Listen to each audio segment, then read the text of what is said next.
My name is Taylor Covert, and this is a message for my family. Sandy, I love you. I have always loved you, and I will always love you. I'm so sorry that it has to be this way, but I just don't see any way around it. I don't want you to watch anything else on this video. Not under any circumstances. If it comes on TV, I want you to change the channel. And if they give you this tape, then I don't want you to keep it. I want you to always think of me as the person you knew while I was still alive. You remember that trip we took to Costa Rica, right after college? Remember how the sun beat down on the beach during the day and how we spent the night together in the pavilion, just watching the moon over the waves? Hopefully I'll see you again someday. Somewhere sunnier than Costa Rica in the summertime.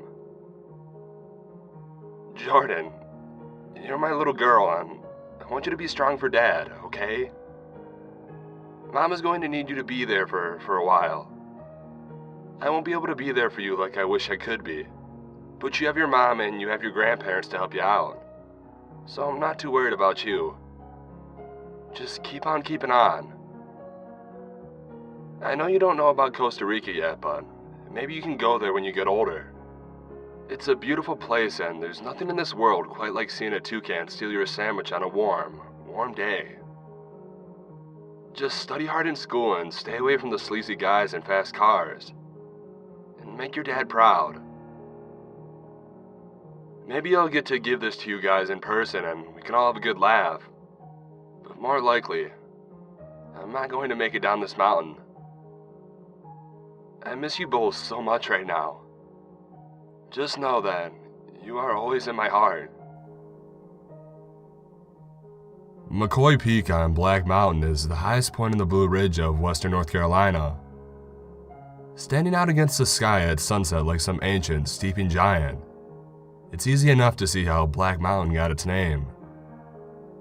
However, the peak's legacy is more firmly attached to a video clip recovered by the US coast during a search following a freak blizzard in early November 2012.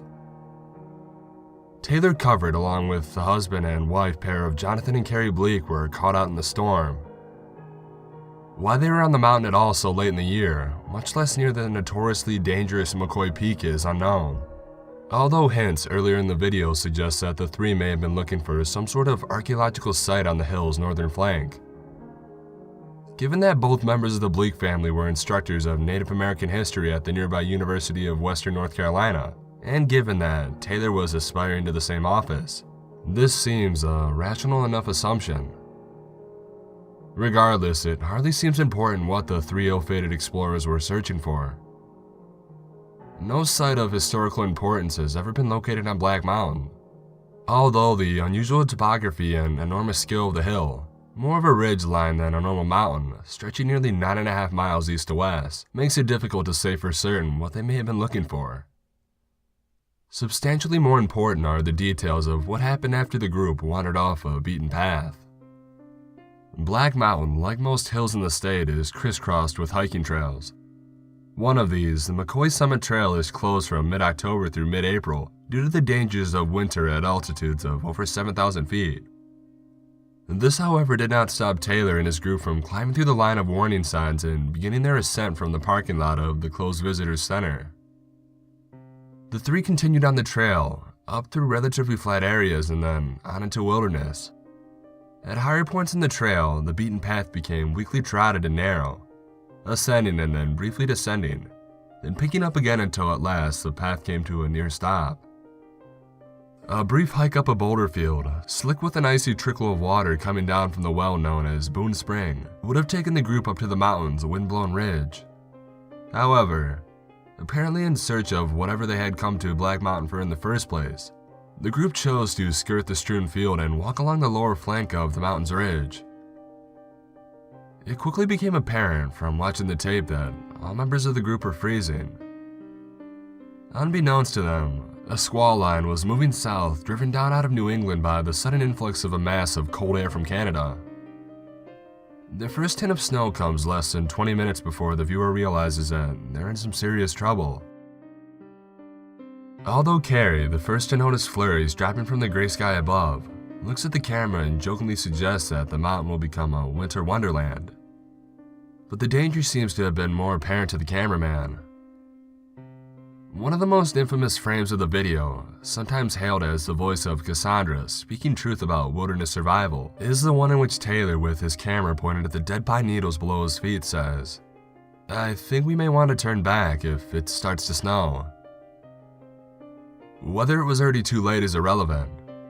With their goal solidly in mind, the two other members of the expedition stood firm in their desire to move on, and Taylor made the decision to go with them. The three walked for a few minutes, a high cliff stretching up to the ridge on their southern side and a steep hill leading down towards the valley far beneath the other. When flurries became more visible and began to accumulate, there was another brief discussion about turning back, this time beginning with Carrie. However, this decision is much more difficult to discern clearly.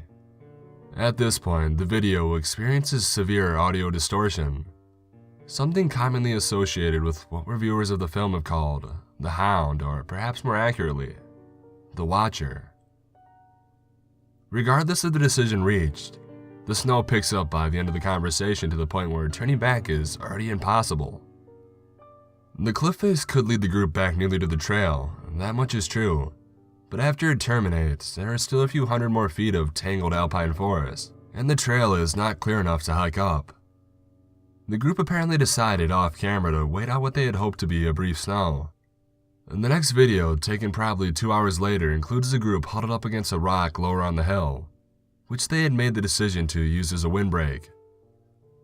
Jonathan is visible in the film trying to start a fire and eventually succeeding.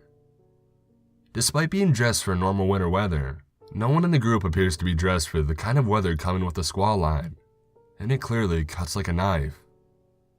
Normal, edited versions of the McCoy Peak footage do not attempt to duplicate the few snippets of conversation and interviews which Taylor took, trying to keep spirits up during the storm.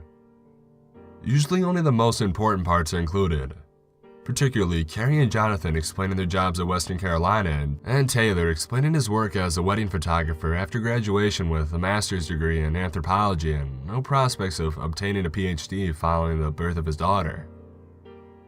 Taylor takes care to note that his daughter matters more to him than any degree or job he could have ever gotten. It is some short time shortly after nightfall when the McCoy Peak footage takes a darker turn.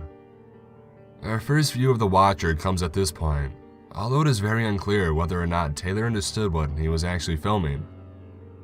As the day becomes rapidly darker and the storm shows no sign of letting up, the filmmaker tries a night vision feature of his camera. Through the lens, we are able to briefly see the creature moving on all fours like a strange deer. Snow obscures our view and the being is certainly difficult to make out in infrared, but nevertheless, it is clearly there, less than 50 feet out from the campsite. It looks briefly at the camera, perhaps able to see the flicker of the fire, but fortunately, it's unable to detect human movement throughout the snow. Things like the Watcher have been reported from California in the west, the Mexican highland in the south, and coastal North Carolina in the east, and Nunavut in the north. While being relegated to North America, they appear to inhabit relatively underpopulated areas across the country. It is unclear what the range of a single Watcher might be, what its diet consists of, and what numbers exist in the wild, although there clearly cannot be many.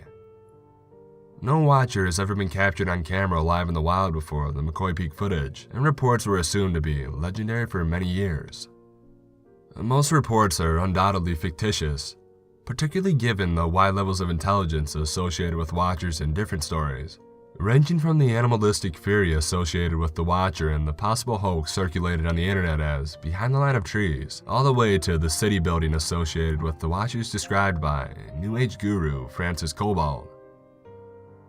No Watcher has ever been recovered, either dead or alive, and so it is difficult to assess any claims about the creatures other than the near unanimous description of their blindness to motionless prey.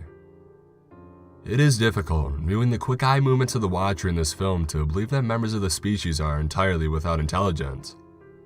Although Taylor appears to not have noticed the creature before it could slink back off into the forest, he does demonstrate marked nervousness for the rest of the night. Strange sounds cause him to bring the camera back to bear. Audio enhancement performed on the video by California's Industrial Light and Magic suggests that an unusual pattern of infrasound, mostly coming from the watcher, may have been the cause of his anxiety. It is during one of these frightened episodes, trying to fight off sleep, that Taylor views Jonathan walking just into the forest with a flaming stick from the fire. Whatever provoked his fear this time, it also seems to have disturbed the others. Taylor watches for a moment before Jonathan starts to come back. It is in that moment that the watcher finally makes its move. We see a flurry of motion, too rapid for the video to detect. Carrie yells something and Taylor jumps out from the shadow of the windbreak, stopping suddenly when he realizes that Jonathan has already gone from the view of the camera. His torch lies on the ground, bright enough that Taylor snaps off the night vision and lingers on its glow. Snow whirls and dances in the torchlight, the wind of the blizzard threatening to silence it forever. And then from the distance comes the screams.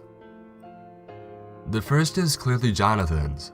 It lasts for only a moment before choking out into the blackness. The second is clearly not human.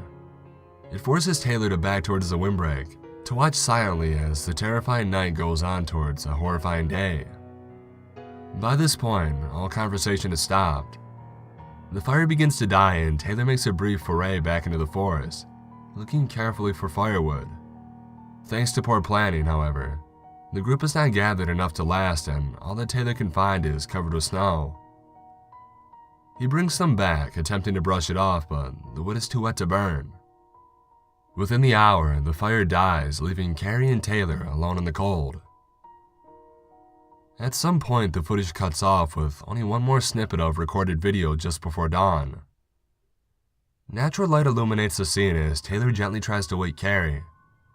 After failing, he touches his fingers to her neck, then moves them away, appearing to cross himself while holding the camera with his other hand. With day rapidly growing brighter, it becomes obvious that the squall has subsided. Heavy snow now falls vertically, enormous flakes that make the forest look like the winter wonderland that Carrie had predicted. As soon as the light is strong enough for Taylor to see clearly in all directions, he starts from the windbreak back towards the cliff where he had been the night before. Taylor seems unable to run, too weak and short of breath to maintain more than a stumbling walk. He strains to reach the cliff, then slowly moves along its side, an easy hike the day prior suddenly becoming much more difficult. It quickly becomes obvious to the viewer how unlikely it is that the cameraman will reach the bottom of the mountain, even if he makes his way to the trail. But then, all hope is lost. Regardless of the authenticity of the dubious Texas record, it is clear that the primary method of hunting for a watcher is recorded accurately in its name. The creature simply waits out its prey, in this case a human being, another hint that the beings are intelligent perhaps. Although Taylor moves back too quickly for the creature to have seen him, it is clearly standing in his way, staring upward on the path out. It also seems to have positioned itself strategically in the path, one which Taylor would certainly not have the strength to bypass. For the first time, the size of its eyes become clear. Both look like fishbowls, giving it nearly a 180-degree panoramic view. This time, the creature stands bolt upright rather than prowling like a dog. It looks disturbingly like a man, except for its vaguely reptilian flesh. Taylor cuts out the footage here, and we see a few more shots taken from ground level. The cameraman breaking a branch from a tree and trying to long bowie knife to it with his shoelace. He seems determined to fasten the knife securely, but then he goes into his dialogue addressed to his family and it vanishes into history. The covered family has never been contacted by reputable journalistic sources out of their respect for their loss. Tabloids are turned down, and from all reports, they seem to have never viewed the film, except for the occasional snippets on the news. While they are obviously not in the dark regarding its content, they have chosen to shun the limelight that the video has obtained. If a scientific name is ever decided on for the watchers, however, it is likely to include the covered name, in honor of the man who taught humanity a lesson and was able to forget for hundreds of years. There are some places on this earth which it is better to shun than to explore.